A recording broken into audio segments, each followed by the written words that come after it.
So ayan, binuhusan ko na siya. Ayan, pinantay ko lang siya sa lupa. Kasi madalas yung pag-ulan na pupunduhan yung poste natin. So ayan, may tubig pa nga rito. Halos isang linggo na madalas yung pag-ulan. Marami yung nagsasabi na hindi daw magandang putulin yung poste. Kailangan tuloy-tuloy. Maganda namang suggestion yun.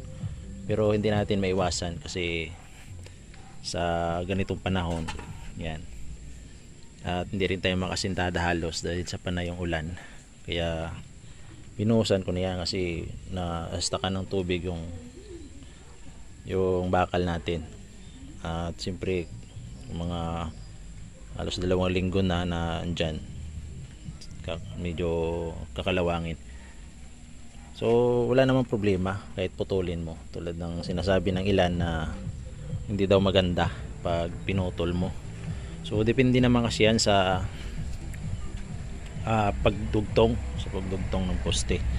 So itong poste na to, dugtungan natin to, tuloy-tuloy na hanggang taas, wala nang putol-putol. Bali yan lang, maliit na yan sa baba, mababaw na yan. So depende naman sa pagkagawa. Ang pagkagawa mo depende naman dyan, kasi kung hindi maganda yung pagdugtong mo, yun lang ang sinasabi nila. Pero sa akin, pag nagdugtong ako, tatapunan ko muna siya ng puro na simento, basahin ko muna, tapos pasukan ko siya ng puro na simento na konti lang, na makalapat lang dyan ng simento. Huwag mo nang kapalan, kahit mga nipis lang talaga na makalagay lang, para pagbuhos mo sisip-sipin niya yung simento, kapit na kapit siya. So ganun lang. Siyempre linisin mo siya muna maigi.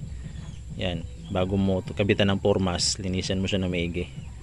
Tapos bago mo mabuhusan, buhusan mo muna siya ng tubig, mga 2 timba buhos mo.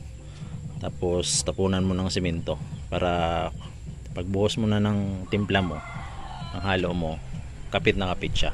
So okay lang yan, walang problema yan kahit putulin mo yung poste mo.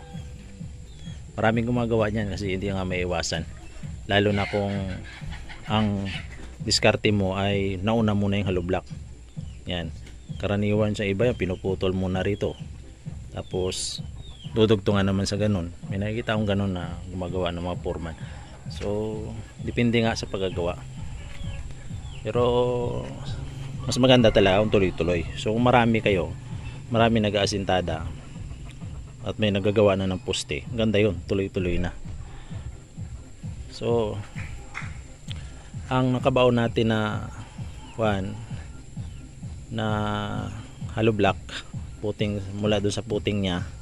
Ang puting kasi nito mga 6 to 7 cm puting niya, tapos magpapatong tayo ng hollow block, papatong yun. Kaya ang nakabaon na hollow block is 1.5. So kung magtatambak pa tayo ng mga 10 cm para dun sa finish na flooring na, mga 2 hollow block sa ilalim. So okay yan, kasi yung lupa natin adobe naman, sobrang tigas naman pag hinukayan, kaya okay lang yan. So yan lang. Bali bukas, pag tinanggal natin to, basa pa kasi ngayon tinanggal natin to bukas, pantayin na rin natin para maganda yung pagkilos natin. So yan lang mga idea ko. Yan, kung tatanungin nyo kung ilang hollow block ang naasintada sa isang simento, sa experience ko, yung isang simento nakakasintada siya ng 24. Yan, 24 to 25, depende sa halo.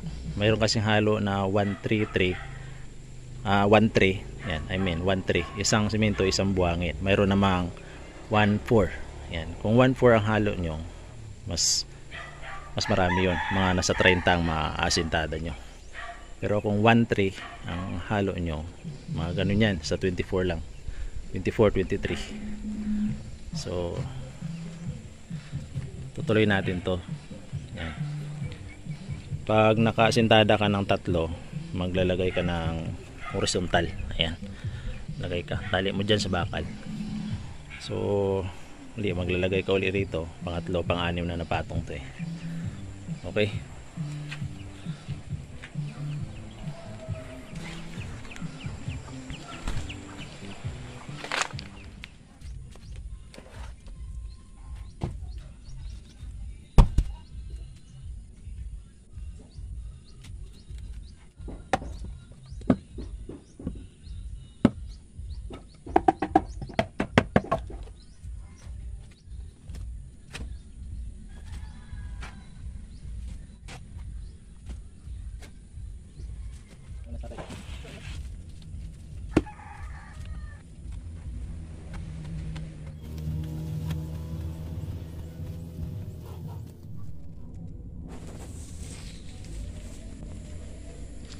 So ayan, maganda na, patag na siya. Magana pag kumilos, hindi ka na iwas-iwas dun sa butas ng hole putting natin kasi tatambakan na natin eh. Ayan. So ayan, pag nagdugtong kayo, ang haba ng dinugtungan natin, overlap is 25 cm. So ito eh nilagyan ko na rin. Yan, hindi kasi tumama dito yung horizontal natin, kaya nilagyan ko nito. So ayan, para mas matibay yung poste natin at ang hollow block, kasi nakatali dyan sa gitna ng poste mismo. So yan, okay. Yung bali na layout na rin natin siya. Yan, yan. Ang taas niyan is yan, 22 cm. Okay, yung hollow blocks kasi natin is 20 yan. Ayan, yung hollow block natin 20 yan. Kaya yung yung spacing natin is ayan, spacing natin is 2 cm, 2 cm. Yan yung standard na spacing yan. So dito, bintana na natin dito na doon. So tutuloy na natin yung pag-asintada natin. Yan, bali 3 hollow block yan, sa 2, 3. Yan, nag-horizontal tayo, magpangatlo, pangatlong pato, mag-horizontal tayo na bakal.